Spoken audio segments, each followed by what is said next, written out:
अस्सलामुअलैकुम दोस्तों, सिंधी गीतन जो बेहतरीन ऐं नाले वारो फ़नकार मुमताज़ मौलाई। फ़नकार मुमताज़ मौलाई ख़िलाफ़ छो अदाकार ऐं फ़नकार सैयद आमिर शाह ॻाल्हायो? छा हक़ीक़त में शमन अली मीराली खे मुमताज़ मौलाई बेरोज़गार करे ऐं घर विहारे छॾियो आहे? तफ़सीली ॻाल्हि ॿोली शुरू करण खां पहिरियां जेकॾहिं तव्हां असांजे यूट्यूब चैनल ते नवां आया आहियो त महिरबानी करे असांजे यूट्यूब चैनल खे सब्सक्राइब करे घंटी जे बटन ते क्लिक करे ऐं नोटिफिकेशन ऑल करे छॾींदा। सब्सक्राइब करण सां अवां जेको बैलेंस कोन वेंदो पर असांजी काफ़ी हौसला अफ़ज़ाई थींदी ऐं तव्हांखे बि वधीक वीडियोज़ ॾिसण वटां मिलंदा। हलूं था पंहिंजे मेन टॉपिक तरफ़ त सिंध जो भलोड़ ऐं दर्दीलो आवाज़ रखंदड़ फ़नकार मुमताज़ मौलाई।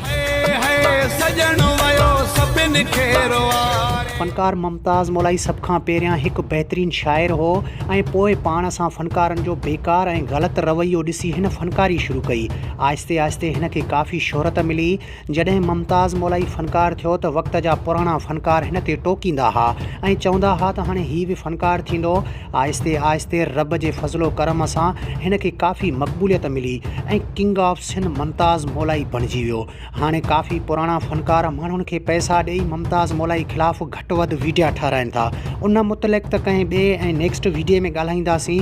अचो त सभ खां पहिरियां तव्हांखे कुझु ॾींहं अॻु KTN TV जे मशहूरु होस्ट ऐं अदाकार आमिर शाह फ़नकार नजफ़ अली खे इंटरव्यू ॾींदे ॿुधायो त शमन अली मीराली खे बेरोज़गार करे घर विहारींदड़ ऐं उनजी शोहरत ज़ीरो कंदड़ मुमताज़ मौलाई आहे। अचो त सभ खां पहिरियां तव्हांखे उहो वीडियो क्लिप ॾेखारियूं। मुमताज़ मौलाई बेसिकली शाइर आहे, सही सिंगर कोन्हे को, पर उनखे बि असां तव्हां जहिड़नि व्यूअर्स स्टिकरूं ॾिनियूं उहो बि हाणे सिंगर थी वियो आहे। शमन मीराली उन वीचारे खे घर विहारे छॾियो अथनि। सभिनीनि सिंगरनि खे खाई वियो। बरसाती मेंढकनि इहे असांजी सिंधी मीडिया जो, स्पेशली सिंधी मीडिया जो ॿेड़ो ॿोड़े छॾियो अथनि। हाणे जेतिरो माण्हू बेसुरो, जेतिरो माण्हू जी शाइरी वल्गर, जेतिरी तव्हां उघाड़ाइप ॾेखारींदव उहो तव्हांजी शइ हलंदी। असांजी सिंधी मीडिया जो, स्पेशली सिंधी मीडिया जो ॿेड़ो ॿोड़े छॾियो अथनि। दोस्तों, जेकॾहिं वीडियो पसंदि अचे त असांजे यूट्यूब चैनल खे सब्सक्राइब करे घंटी जे बटन ते क्लिक करे ऐं नोटिफिकेशन ऑल करे छॾींदा।